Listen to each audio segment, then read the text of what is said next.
Water Street is my second home. I've been there quite a bit lately. Yeah, I So, love it. yes. Yeah. I wanted to make sure that we had an opportunity to go through some of your work together and make sure that people see it.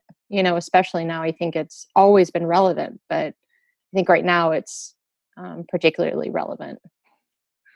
I'm not sure which riot I saw this in. I don't know if it was Ferguson or Baltimore. Hmm. Um, but as I was viewing, a lot of these riots and watching pretty much the young millennials jump out here and protest, I couldn't help but to just to observe how they were trying to attempt to protect themselves during the riots. Either put something on their mouth Hmm. or put a cigarette in their nose or their mouth, Hmm. see in the nose so they could breathe. And I thought that was interesting because I never seen that done before. So I included the cigarette and the yellow tape, which is pretty much a symbol for when police, when they corner off a crime scene and all of that. I kind of wanted to show all of that. Yeah. And at the same time, I wanted to make sure it was contemporary and that it would reflect what is going on and how young people are dressed. But this is really interesting. This is called Democracy Handcuff. And and these are still young millennials. You see this young woman. Hmm. She has a cigarette in her nose, once again, to protect herself from the tear gas during the Yeah. demonstration.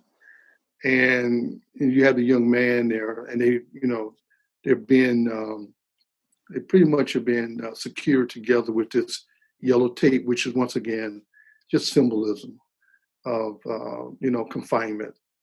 But what I thought was interesting as I worked on this particular piece is I wanted it somewhat to be out of proportion, which it is. If you look at his arms and his hands, Hmm. I wanted to show that. But at the same time, I was thinking about a non-gender type of an individual as a male. So Hmm. if you look at him, um, I'm not sure that you can really tell that he's male or female. And I kind of wanted Hmm. that because first thing that came in my mind was Buddha. You can't tell Buddha sex. Hmm. And, for some reason, I just wanted that to appear with him. Matter of fact, some people think it is a woman. So you really can't tell what he is. And that was part of what I was trying to do. Um, I think I got that point across. And if you look closely at his eyes, you see that one of his eyes is blue, and Hmm. that's all part of black folks. Uh, coming from slavery, where the white master got into the shed, you might say. All Hmm. this is just is a link to some degree of past generations where Hmm. you can see that. So I wanted to show that. I wanted to show how this how black people uh, you know come across that way. I mean, some of them are very light, some of them are very dark, some have blue eyes, some have very bright brown eyes, and I wanted all of that within this picture. And I also wanted to show the female as being strong. Hmm. And together, this is what they're doing. This is what they're linked to doing.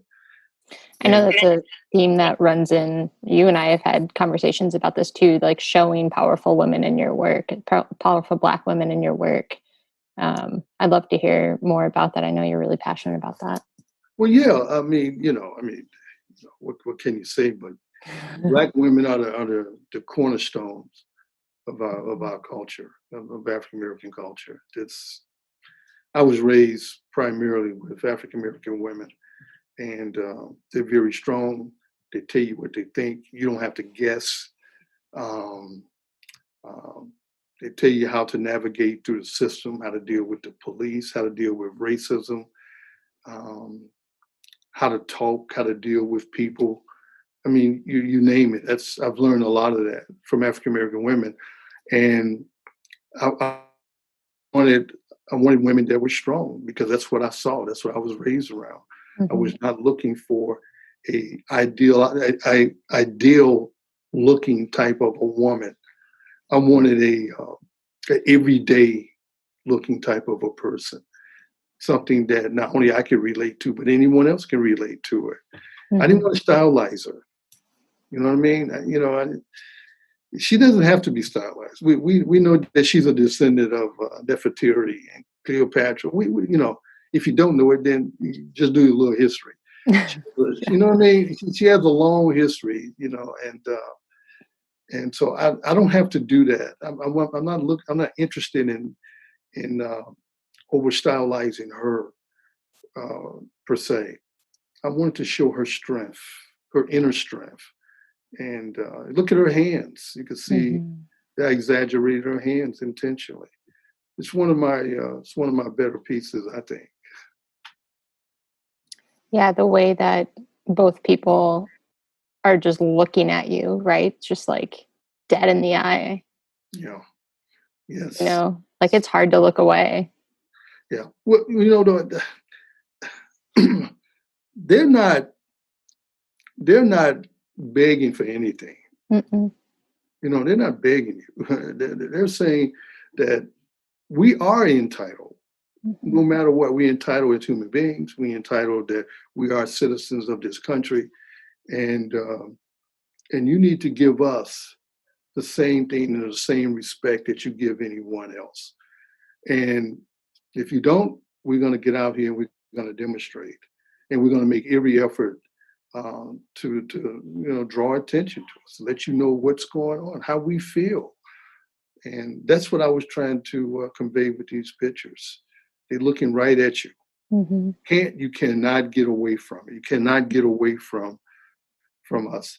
Is it confrontational? It all depends uh, on the beholder. Yep. You know, if you are insecure, if you got a problem with black people, if you have your own perception of what black people are supposed to be, women or men, then it could be confrontational.